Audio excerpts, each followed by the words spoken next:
Anda sering mengangkat beban berat atau sering duduk terlalu lama ketika bekerja? Waspadalah pada kesehatan pinggang Anda, sebab mengangkat beban berat dengan cara yang tak benar bisa menimbulkan rasa nyeri di bagian pinggang Anda. Rasa sakit yang timbul biasanya karena adanya ligamen yang terkilir.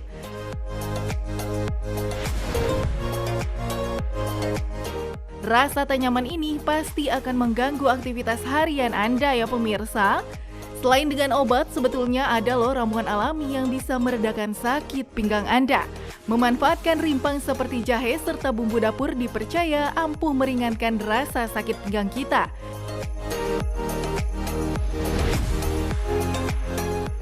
Namun benarkah hal ini?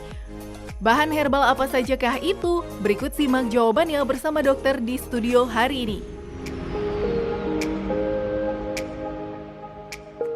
Iya pemirsa, siapa nih di rumah yang lagi duduk-duduk mungkin rasanya aduh sakit pinggangnya. Tenang, hari ini kita akan membahas tuntas ramuan herbal apa saja yang bisa menyembuhkan atau meringankan gejala sakit pinggang ya Dokter Vito. Yes, hari ini bersama dengan Dokter Mutahara, Dokter Mute ya, seorang dokter yang mendalami herbal. Dokter, ini namanya sakit pinggang itu kan memang kadang-kadang sebabnya banyak ya. Tapi kan ini sekarang kita sebelum mereka mencari tahu sebabnya nih, ya kan meredakan dulu sakit pinggangnya nih soalnya kan.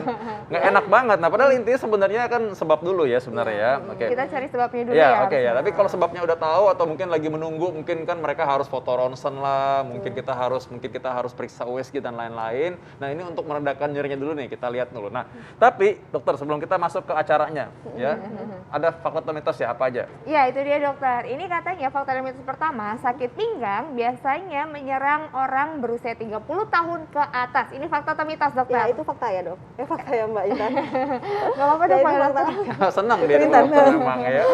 Fakta dokter? Ya, itu fakta. Oh, ya. Kenapa dok? Jadi, itu kan usia-usia produktif ya. Jadi, biasanya bekerja atau dia gemar olahraga. Ya, misalnya bekerja, misalnya dia mengangkat beban terlalu berat. Terus yang kedua mungkin posisi mengangkatnya dia tidak betul ya. Harusnya kan punggung lurus, dia membungkuk. Nah, itu kan juga salah satu penyebab nyeri pinggang ya. Yang ketiga, overaktivitas dalam berolahraga. Misalnya dia suka angkat beban atau misalnya golep. Dia melakukan gerakan yang tiba-tiba itu juga menyebabkan nyeri pinggang biasanya. Atau kebalikannya dok ya, banyak duduk kali dok. Nah, kebanyakan duduk pada saat Duduk kerja ya, mungkin gadget. kerja kan ngeliatin. Zaman sekarang kan mungkin orang lagi sibuk ya ngeliatin, wah nih pergerakan saham nih ya, mungkin kripto apa segala macam. Jadi duduk terus gitu kan, mungkin itu. gitu. Oh iya, itu banyak kan duduk semuanya ya. Iya. Terus ada juga mungkin satu lagi kurang minum dok. Bisa nggak sih Kurang dokter minum sakit bisa, pinggang? bisa. Jadi sakit pinggang itu banyak banget ya. Area di pinggang itu kan luas ya. Dari mulai kalau kulit, mungkin ada infeksi kulit seperti misalnya herpes atau dermatitis venenata, atau misalnya dalam lagi ke otot, biasanya spasma otot atau kekakuan otot, atau lebih dalam lagi misalnya kekakuan pada tendonnya atau organ di situ ginjal. Biasanya kadang kurang minum paling ringan sebabnya bisa menyebabkan nyeri pinggang gitu. Yang paling ringan itu. Banyak Atau ya misalnya penyebabnya banyak ternyata. Iya, banget. Atau banyak misalnya makanya. sarafnya atau tulangnya gitu kan, di situ banyak banget ya. Ya, tulang, saraf, otot bisa Tulang, aja saraf, apa otot, aja. betul. Makanya karena itu tadi kita lihat sebabnya banyak. Tapi ya kalau misalkan sekarang nih, aduh ini lagi sakit nih, meredakan dulu sementara deh kan sambil nunggu mungkin mau rencana ke dokter, mau cek dulu apa segala macam kan. Nah ini katanya kalau meredakannya bisa menggunakan pakai jahe.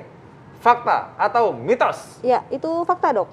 Ya, jadi ya fakta. Nih, Oh jahenya ini sebenarnya jahe nih. ya udah ada disiapkan. Jadi sebetulnya jahe itu ada 3 spesies ya.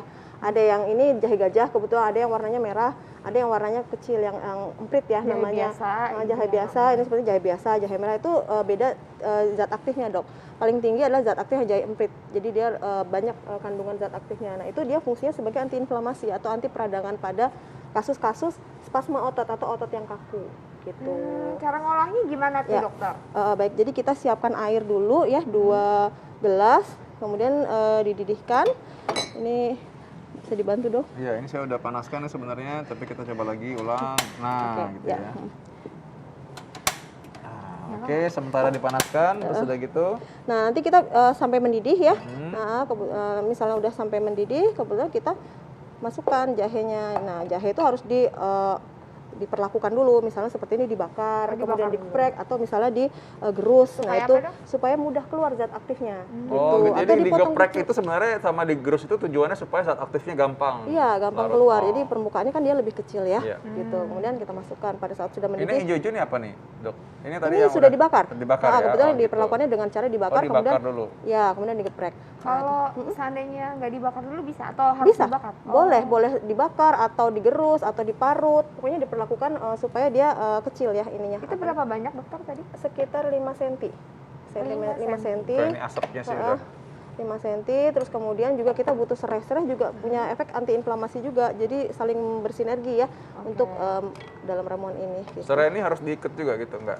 Serai itu yang penting digeprek ya, itu yang Digeprek ya, ya. Ini serai diikat harus biar nggak susah aja biar masukinnya tidak ya. susah masukin. Iya, gitu. Oh, jadi semuanya dua-duanya harus digeprek ya dokter? Iya, dan- Ini dibiarin aja berapa lama dokter? Eh, Direbus? direbus dengan api kecil selama 15 menit.